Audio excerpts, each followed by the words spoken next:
Hello. There we go. Hi, I'm Bruce Brentz. I'm here to introduce the creator, John Scott Shepherd, and the stars of You, Me, Her, Priscilla Faia, Greg Poehler, and Rachel Blanchard.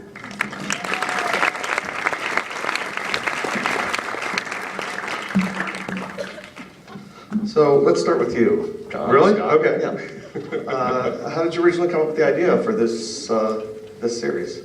I was in an elevator. No, I'm just kidding. I was actually dwelling in this area and thinking about extramarital relationships and alternative relationships, and the fact that the menu is getting so much bigger, and that people can seek their own happiness. It's all mine. Huh?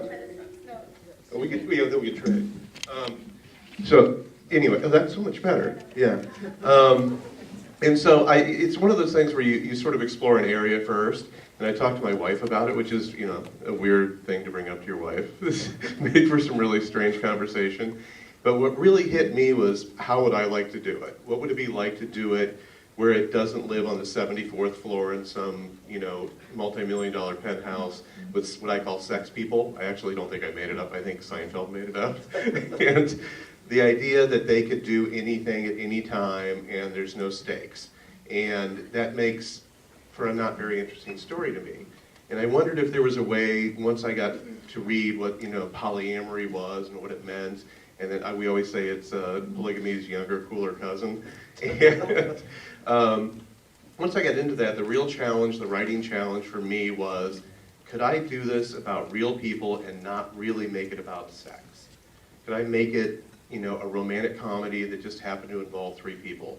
Could I have real emotional stakes? Could I put them in a real world on Main Street, Portland, where, you know, it didn't fit with their jobs, with their neighbors, with their community, with anything about their life?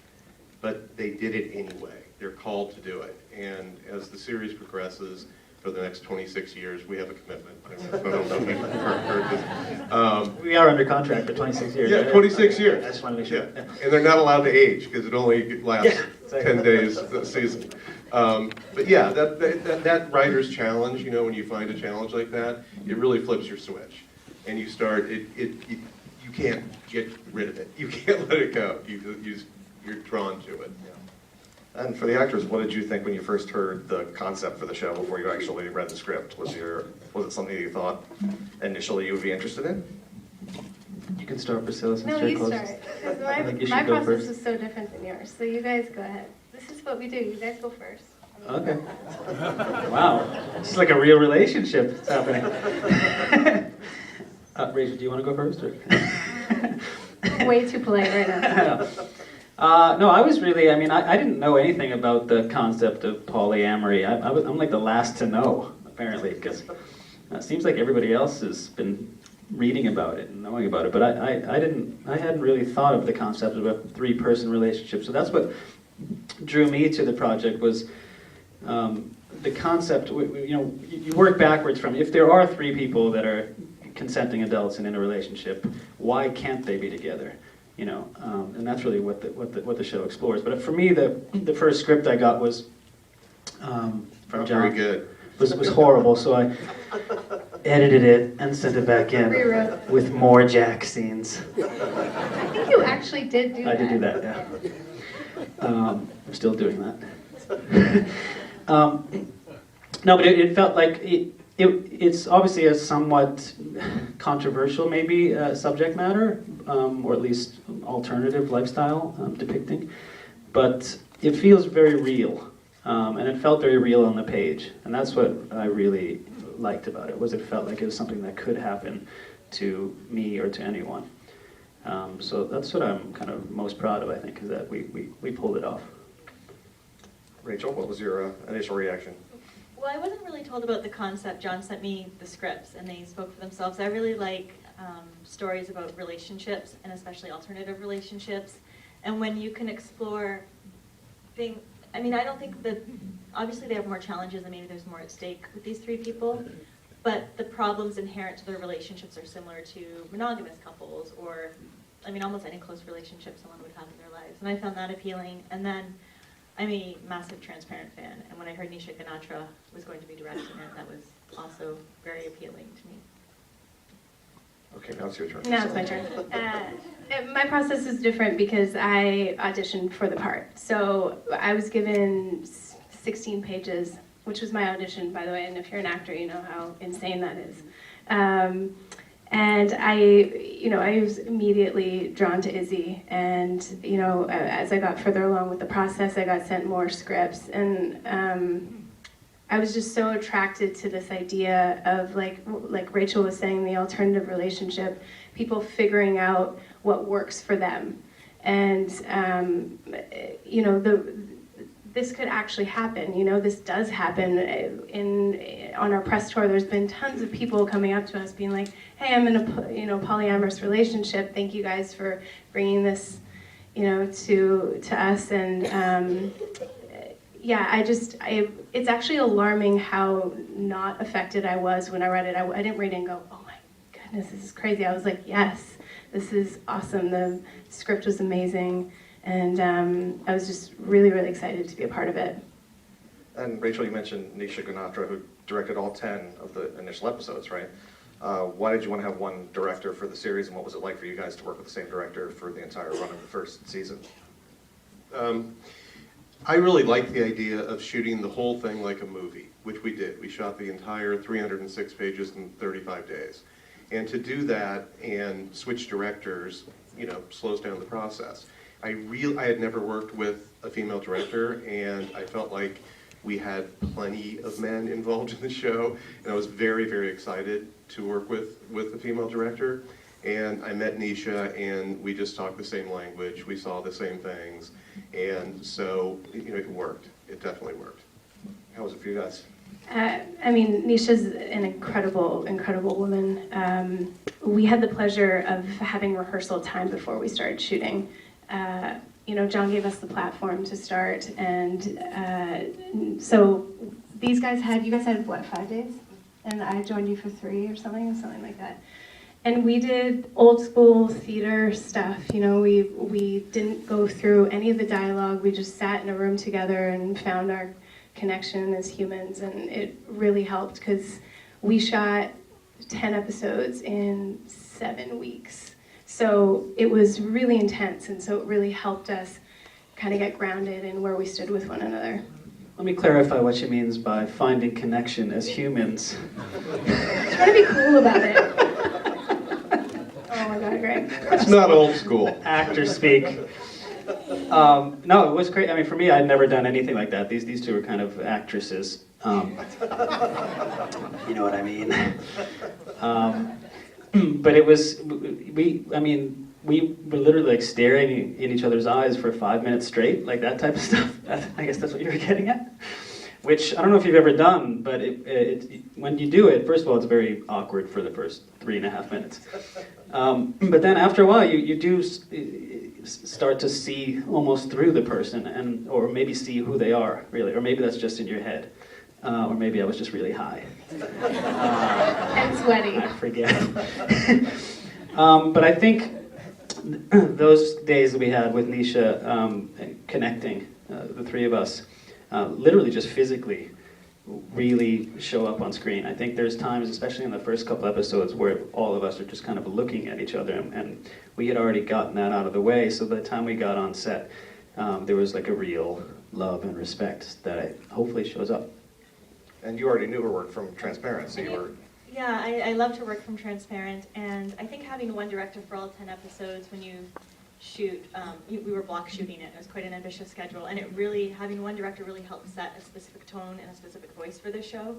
And you're moving so quickly that you have this easy communication with your director. And I think Nisha is incredible with comedy. She's doing Louis C.K. and Pamela Adlon's show Better Life right now.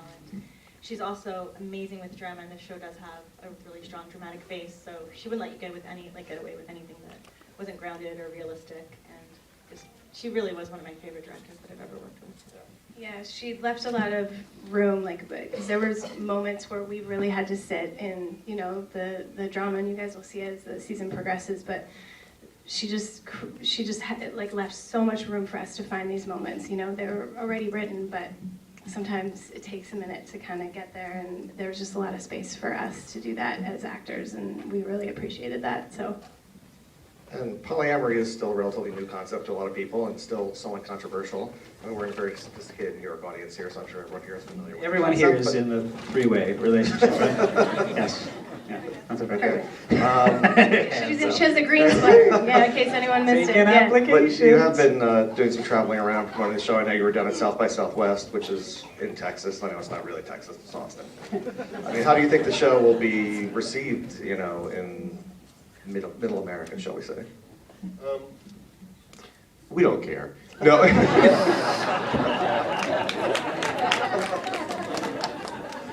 Where is middle America? Can I rewind that? I didn't mean that at all. Take that from the record. I mean, we do kind of know who our audience is, and we understand that in the new landscape of television, you can make a show for a segment, and you can speak to that segment very honestly and truthfully without compromising and trying to please everybody. And I think that's what we did, although we never set out to make a slutty show, we never set out to make soft porn, we set out to make a show about relationships. So I think if people give it a chance and they fall in love with the characters and the arc and, you know, the Billy Murnett, you know, standard romantic comedy beats, the season kind of arcs that way. And it is about, you know, when we talk about the overall arcing idea of the show, and we talk about it all the time, it's what if your best, happiest, truest life looked nothing like you thought it would? Would you have the courage to live it? So, yeah, it's about polyamory, but it's about so much more. And it is about marriage. It is about how important is sex to your relationship and how important is relationship to your happiness. So far, I think the reaction we've received, you know, yesterday and in Texas and everywhere else has been really, really positive. And we haven't been asked the really scary question, who's loading up now? I just begged for it, didn't I? We received, actually one guy stood up in Austin, and he openly said he was in a polyamorous relationship and thanked us for doing it realistically, you know, not in the way that we see it normally, which is, hey, can we have a third? You get someone to come in. And that's the sort of, you know, lowbrow approach to it. He liked the way this developed, so that was very, very encouraging. And for the actors, if you had any awkward conversations with family members or people judging on the basis of, you know, the book from its cover, so to speak? Yeah, I think, you know, you tell mom and dad to not watch episode 6 or 7. You know, you're just like, just stay away from this one and like the second half. It's that HBO YouTube video. I've just It's been getting lots of high fives.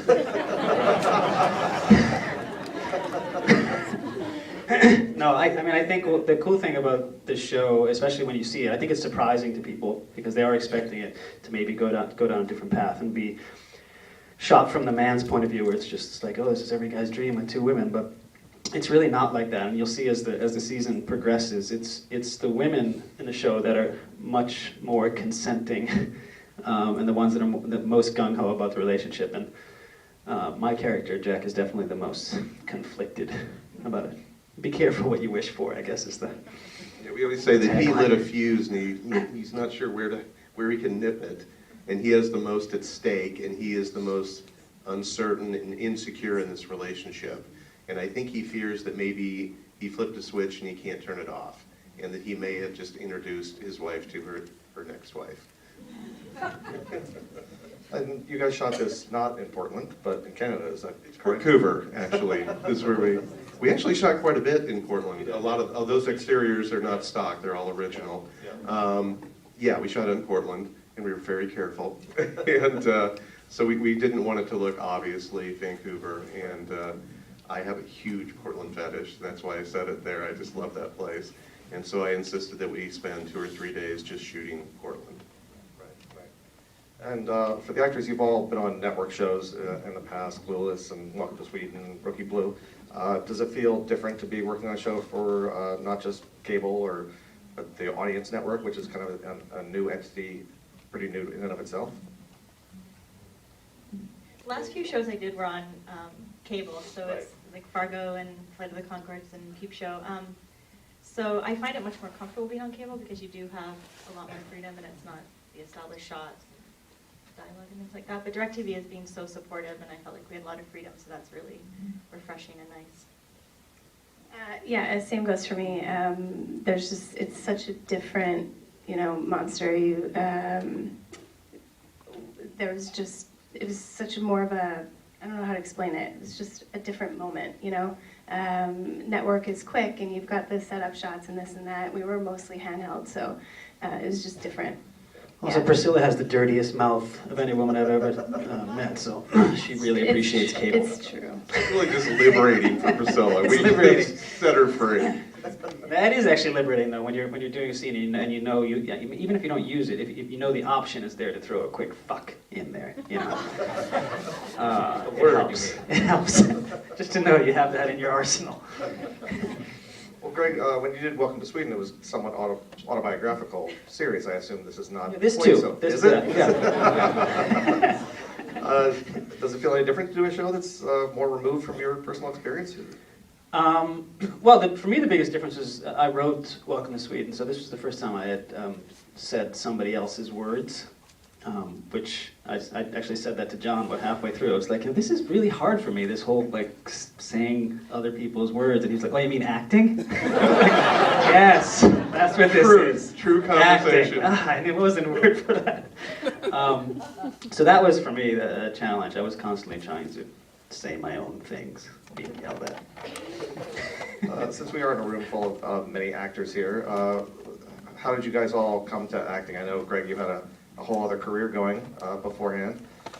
When did you guys know that you wanted to become actors?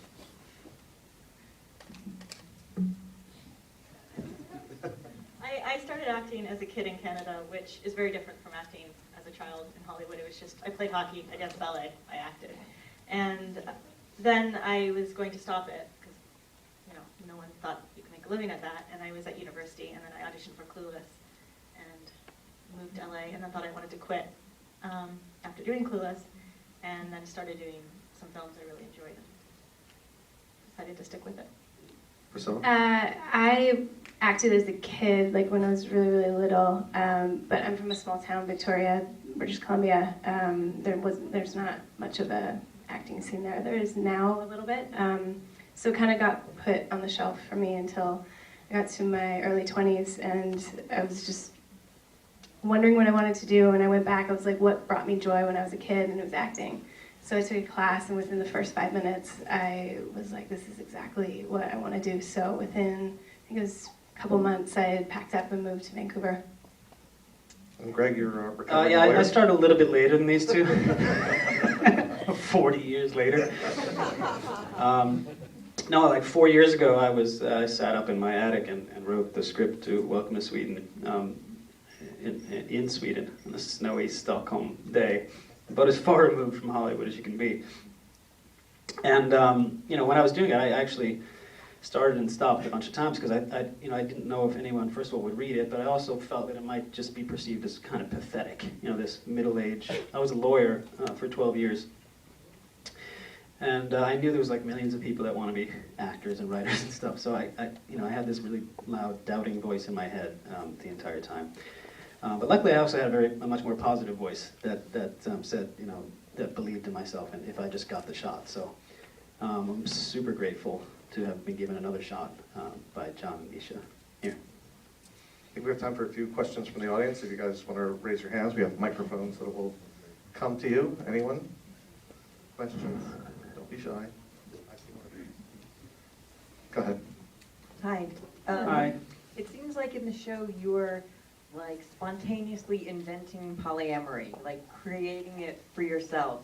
Is there going to be, as the show continues,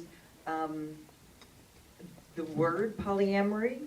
Is there going to be any reference to, people who write about polyamory and talk about it? Yeah, actually, the first 4 to 5 episodes of the show is not technically polyamory. It's them sharing a hall pass. It's a business arrangement. And as they realize the truth of threes, somebody's always jealous. And I think that's when they begin to realize something's happening here. And actually, it's so funny you asked that question, that somebody has to say the word in the show. It's called polyamory. And it's said from one of our other actresses to Priscilla and defines it for her. And that's the first time they think of, could we all be together? So it is definitely a slow evolution, which is also part of the reality that we wanted to convey, was that these three people wouldn't just come together and start sleeping together on day one. I constantly was asking myself, and I think we all have, what would the pace really be like? What would be the next move? What would really happen? So yeah, it took some time for them to even know what it was. So I'm curious, in the story, did they ever reach out to a polyamorous community within Portland, something like that? And what is the definition of polyamory that is revealed in the show? Well, it's three people together. We actually did say it is polygamy's younger, cooler cousin, but the actual definition of polyamory is three people in a relationship. So it's not a threesome. It's not pure. I don't think that's actually the definition of polyamory. Are you going to call me out in front of this many people? Right here. I was just told this, and I know. What is the actual definition? I believe the definition is having more than one partner in an open and honest communication relationship. That's what I said, right? Here, here. More than three, I guess. Well, I mean, it was pretty close. Well, yes, more than three. I think to address your question a little bit is that the whole first season takes place over a time span of only 10 days. So they're really just trying to figure out, I mean, half of those days are, them just trying to figure out what the arrangement is. So I think hopefully, if we keep going with future seasons, there'll be a lot more time for us to, and for the characters themselves to figure out what it is that they're doing. Yeah, and I also think they live in the present, and I think that polyamory is in the ether. I mean, I don't think there are that many people in the world who are completely unaware of what a polyamorous relationship is. And it seems, it's like when you buy a car and you suddenly recognize that car on the highway everywhere. I think that if you ask someone, what is polyamory? What is a polyamorous relationship? I think most of them will say it's a relationship with more than two people. So I think they realize what's happening instinctively, and for one of them to say, hey, there actually is a word for it, it is a real thing, it's in the news, it's in the zeitgeist, I think that gives them the information they need to know that they're not, alone. Well, I guess what I like about the show is that everyone seems to be open and honest, and that's, that's beautiful. I think just three people in a relationship could be cheating or a threesome or, something else. That's one of the characters' biggest challenge, is that Jack and Emma said to each other that we will be honest at all costs, even if it's really going to hurt one another or hurt Izzy. So that's something that the characters try to stick to. Yeah, and this show isn't about sex or it being, it's about connection, and these three people have connected and now they're trying to figure it out, and so you kind of follow them through the season as they're trying to figure that out. Yeah, and those moments when they're together, telling each other that when I'm not with you two, my heart aches, I'm jealous. I'm, in bed thinking about a married couple in the suburbs, not one of you, not the other, but both of you. How messed up is that? She doesn't use that word because she cusses like a sailor, but so yes, that is explored. They're constantly asking, why am I doing this? Why am I feeling this? But they are feeling it. And that is back to the original question of the show. Would you follow your heart? Or would you follow what seems to be right for your specific society or culture? More questions? Evelyn? Hi, this is for the writer. When you were creating this, was it always in your mind to have two women and one man, or did you consider a woman and two guys? I mean, the blunt answer is no. Yes, it was always in my mind that way. Why, I can't say. It would be, a retrospective answer that I would have to construct, but it's the way I saw it. I saw one of the characters needing to be more open to it as an escort, to be drawn into it. So the third party needed to be, as much as we talk about everyone being normal, I think gradually we'll peel the onion on all these characters, because nobody's really that normal. It's Rod Serling's fragile shell of normalcy, right? You tap it and the weird stuff comes out. So knowing, I think that's probably, and I am, retroactively answering your question, I think knowing that one of the parties probably was going to be an escort drove me towards the third party being a woman. Season 2, though, is going to be 2 dudes. We have time for one or two Well, more it's a questions. spinoff. It's a spinoff called You, Me, Him. So Him and him. Him. Him and again. Hello. Sorry. I was just wondering where you guys do your casting. Do you have to be Canadian to be in your TV show? He's like 7 not different me. things. Not me. I'm the only non-Canadian. it's a mix. I mean, there are certain rules, but it's a mix. It's a very international show. Okay, I think we have one more question, then we all get to go to the party and start drinking. Would you ever come to New York to hire New York actors?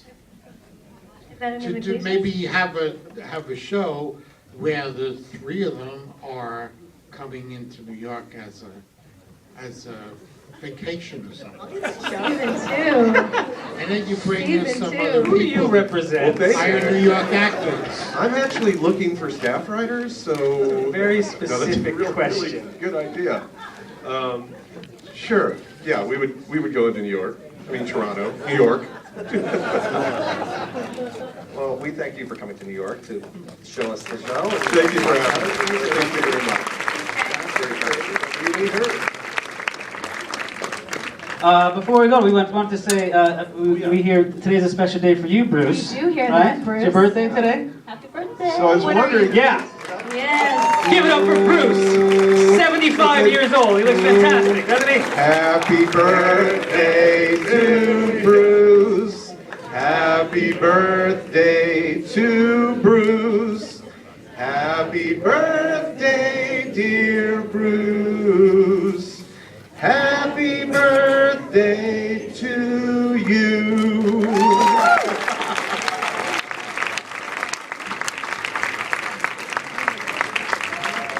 Thank you again. We're going to Thank you serve the very cake much. over at the after party, which is the Time Warner Center. The shuttles are ready outside. We'll see you there.